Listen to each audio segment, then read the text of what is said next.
हिंदूवादी संगठन एक लंबे अरसे से इस देश के भीतर सभी लोगों के लिए समान कानून की मांग कर रहे थे, जिसको बीजेपी और आरएसएस चुनावी मुद्दे के तौर पर बार बार उठा चुकी है। राम मंदिर के बाद 370 पर आगे बढ़ने के बाद मोदी सरकार यूसीसी पर एक कदम आगे बढ़ रही है, लेकिन देश के सामने अभी कोई भी ड्राफ्ट नहीं है जिस पर लोगों की राय ली जा सके, ये समझा जा सके कि सरकार करना क्या चाहती है और किस पर इसका असर होगा। यूसीसी को जाने बिना पढ़े बिना गोदी मीडिया के एंकर यूसीसी पर मुसलमानों की प्रतिक्रिया लेने के लिए व्याकुल हैं।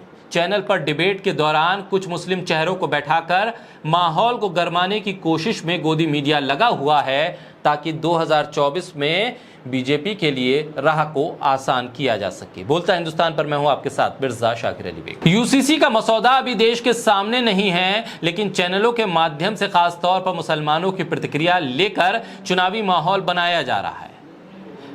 ऐसे में एक वीडियो सोशल मीडिया पर बहुत तेजी से वायरल हो रहा है, जिसमें एक मौलाना तकरीर कर रहे हैं और लोगों को समझा रहे हैं कि यूसीसी पर, यूनिफॉर्म सिविल कोड पर आपको अभी बोलने की कोई जरूरत नहीं है। आपको इंतजार करना चाहिए, आपको रुकना चाहिए, आपको देखना चाहिए कि आखिर सरकार ड्राफ्ट में लेकर क्या आ रही है, और ड्राफ्ट को एक बार पढ़ें, देखें और उसके बाद अपनी राय रखें। इसलिए इस वीडियो में मौलाना सभी से गुजारिश करते हैं कि सब्र करिए, प्रतिक्रिया देने से बचिए, जब ड्राफ्ट आएगा तब बात की जाएगी। यूसीसी पर मुसलमानों को सावधान भी करते हैं कि मुसलमान जितनी तीखी प्रतिक्रिया देंगे उतनी ही तेजी से हिंदुत्व का ध्रुवीकरण होगा। संविधान का आर्टिकल 44 इसमें यूसीसी का जिक्र किया गया है, वो directive principle of state policy का हिस्सा है, जो कि एक मात्र दिशा निर्देश है, न कि संवैधानिक बाध्यता। यानी जरूरी नहीं है कि सरकार उसे माने, सिर्फ एक डायरेक्टिव प्रिंसिपल है। आर्टिकल 44 के ऊपर है आर्टिकल 14, 15, 19, 21, 28 और 29, जिसमें से ज्यादातर आर्टिकल संविधान के मूल ढांचे का हिस्सा है, जिसमें छेड़छाड़ सुप्रीम कोर्ट द्वारा प्रतिबंधित है।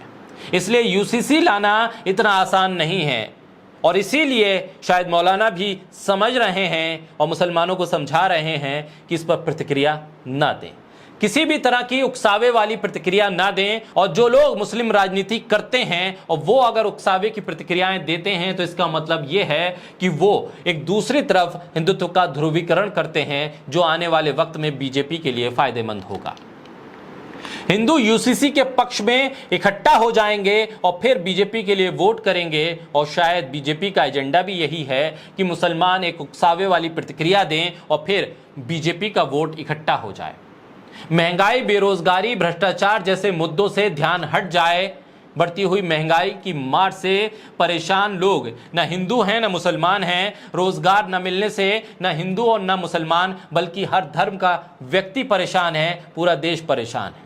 इन असल मुद्दों से ध्यान भटकाने के लिए इस मुद्दे को हावी किया जा रहा है, और गोदी मीडिया के एंकर, जिनको खुद यूसीसी के बारे में कोई जानकारी नहीं है, वो इस पर हंगामा करवा रहे हैं। ना तो गोदी मीडिया के एंकर को इस बारे में जानकारी है कि यूसीसी का असर क्या होगा, और ना ही इसकी जरूरत क्यों है, इसको लेकर कोई उनके मन में एक सवाल है।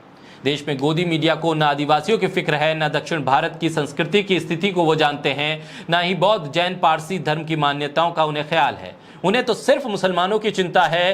गोदी मीडिया के एंकर इस्लाम में सुधार करना चाहते हैं, इसलिए अभी यूसीसी का खाका आने दीजिए, तभी प्रतिक्रिया देना ज्यादा उचित होगा, जिसे बीजेपी आरएसएस मास्टर स्ट्रोक समझ रही हैं। कहीं कर्नाटक की तरह ये भी उल्टा ना पड़ जाए। इसलिए देश की एक बड़ी आबादी ये समझ चुकी है कि वोट देना कितना ज़्यादा ज़रूरी है, क्योंकि वोट देने के बाद, बहुमत की सरकार बन जाने के बाद सरकार निरंकुश हो जाती है, और फिर ना महंगाई पर सुनवाई होती है, ना रोज़गार पर सुनवाई होती है। और ऐसे में सिर्फ धर्म के नाम पर अगर लोगों से वोट लिए जाते रहेंगे, तब तक आपस में दरार बढ़ती रहेगी। लिहाजा मौलाना ने अपने वीडियो के ज़रिए जो लोगों को एक मैसेज देने की कोशिश की है, वो साफ है कि आप सावधान रहें, सतर्क रहें और किसी भी उकसावे वाली प्रतिक्रिया से बचते रहें।